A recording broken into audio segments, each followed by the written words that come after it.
Howdy, partners. Happy Saturday, y'all.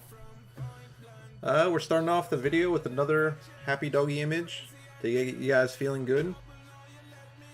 In today's video, we're just going to review the cash game lineup I submitted last night and talk about what we did well, what we didn't do well, talking about Manny Machado a little bit, and we're going to try to learn from it and, keep getting better. So I scored 134. My goal for my cash games every night is I aim to score between 120 and 130 because that's been sort of the magic number to cash consistently.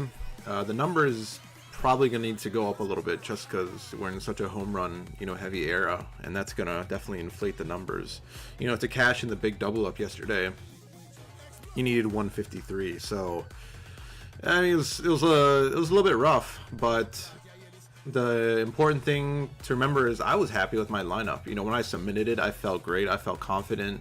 And that's really more important than, just winning every day. Because we want to do that. And the best way to do that is by, making lineups that we're confident about. So starting with kind of Lance McCullers, right? He was 91% owned. The other options were really the Chicago guy. Kyle Hendricks. The problem with him is he didn't have a lot of the K upside, and that's what you want. You could also have gone with, I think, maybe Charlie Morton, but he doesn't strike a lot of people out either. He has a good chance to get the wind and get a lot of ground balls, but you want strikeouts. So, I was going to use Lance, and most other people came to the same conclusion as me. Then, the Toronto stack, went well. The mistake I made though is, so I took a 1, 2, 3, 6. So Pierce, did well. If you watch the kind of replay or condensed game, it'll show you his first at bat. The ball made it all the way to the back wall, and he hit the ball really well. If it was probably a little bit warmer, that would have been an easy home run. Excuse me. So, I'm happy with that. His salary was good. It was just a good position, so we can't be too results-oriented. The two guys that, we paid up for in the stack of Smoke and, Donaldson, they did okay. The problem is when you pay this much for someone, you want that home run. So, still getting over 10 points was okay. We need the stack to do a little bit better, but the mistake I made was using Kendris. And the reason is because if I do a 1, 2, 3, 6, having that that gap, that 4, 5 gap, I mean, it's not horrible, but we do want to be more consecutive. Like 1, 2, 3, 4, 1, 2, 3, 4, 5 are both better. And if I went with that, the results would have been better. I just kind of had emotional bias here because in my mind I thought about that game where Kendris had like those 3 home runs, and it's a mistake that we make, having kind of that like memory bias is what I call it. And if we're able to identify where we make mistakes and like categorize it into something like memory bias, or I don't know, just like not properly preparing before a game, then you know what your mistakes are and you know exactly what you have to work on. So I know that's a big one. So there was the main stack, and the problem throughout the day was I was trying to find some other stack that I really liked. Like, LA was in a good position, but I didn't want to have to use Simmons and like Maldonado. Like some of the bottom lineup stack I try to avoid, so I didn't like that. I didn't think New York was going to do that well, but I wanted a little bit of exposure, and they were all too expensive, so I couldn't use them. Houston was too expensive, so... And shortstop was a pain. I think there's usually that one position every day where it's like, it's really hard. Because there you had Correa's most expensive, then you had Didi, and then Machado. And then everyone else was kind of like bottom of the lineup, not so great. So what I ended up doing was I kind of punted at second base. I mean, having some guy batting top of the order with kind of good patience and, decent WOBA, decent power at 2,200, pretty much min salary, it's fine, So I was happy with that. I used him naked. Naked is a term meaning you kind of don't stack him at all. So that was fine. He, obviously could have done better, would have been nice. I originally had like Mercer in here and Simmons, but I didn't really want either of them. The funny thing is they both outperformed Correa, which is not the point. But I wanted someone usually who's batting like 5th or better.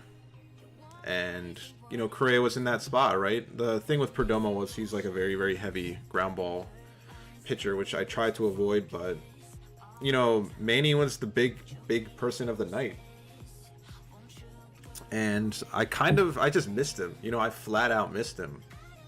And here I'll show you the video now of his 2 hits. And the big thing we missed was CC is 37 years old. He's getting older. The older you get, the more your velocity declines, right? The easier your pitches are to hit.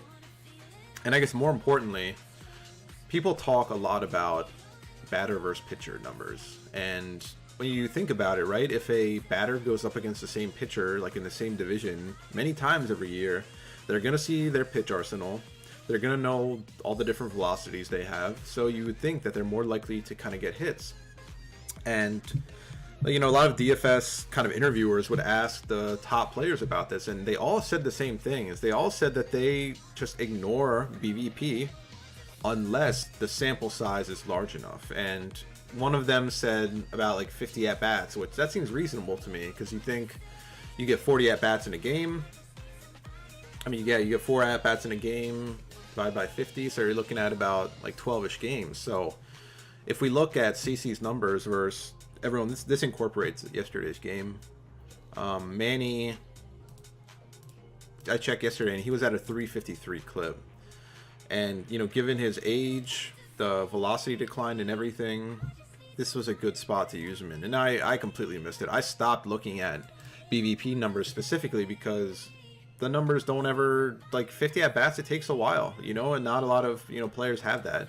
You know, I knew Jones did well against CC in the past just because, you know, I've watched so many Orioles games, but that wasn't enough for me to do it. So I'm just saying be careful with this. And to give you another example, this is from Daily Baseball Data. It's a really, really great site, too. They have a lot of batter versus pitcher stuff. So looking at today, now that we know that, let's see who has at least a minimum of 50 plate appearances.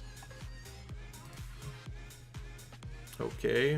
All right, nobody in that game. All right, Gardner versus Tillman, right? They've been division for a while. He's got a bunch of plate appearances, only batting 267. On base is not bad, though. So, and the WOBA's good. So, you know, that might be looking into if his price is good. But look at all the rest of the games. There's nobody. So this is rare, but it's something we got to incorporate into our process because we miss like major value. And when a player does that well, he was 33% owned in this double up, and he scored like 50 points. If you don't have him, you're in your major trouble. So, all right, here's a video looking at his hits. All right, first inning, here we go. He's a good 1-0 count. Man, a 78-mile breaking ball down the middle. I mean, what more can you say? That's literally batting practice. That's what they do before the game. Good job, fan. You throw it back. You're pissed. I mean, CC just, you know, he doesn't locate that badly usually, but that's perfect. Like belt high. Okay. Here we go again. He's in a 1-2 count, but man, I guess that was a fastball at 89. I mean, it was still in the zone. If you leave in the top of the zone like that, they're going to hit it. You have to get it above to get, you know, the strikeout. Okay, let's keep going. So I wanted exposure to New York. You know, I didn't want to stack them just because the SaberSims projections showed that Kevin Gausman was going to do okay, and he did. He didn't, you know, get too many strikeouts or anything, but he held them to 3 runs, which is a huge win.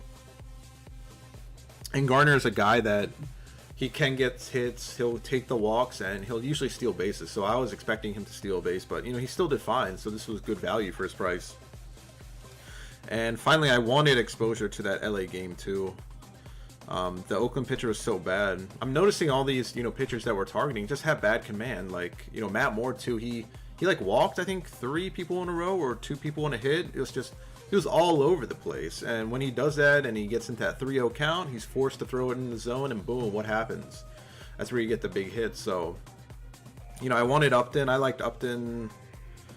I mean, because his just numbers are great. You know, I couldn't even afford to use Trout. I also liked Ohtani too, but there's not enough data out on him. So kind of I used him and he pulled through, but you know, I just kind of I fell short tonight. But you know, I'm happy because I felt super great and confident. So even if you can't find 2 stacks you like, the big lesson is make the lineup that you are happy with, submit it, and you know the results are going to come. So guys, keep your heads up.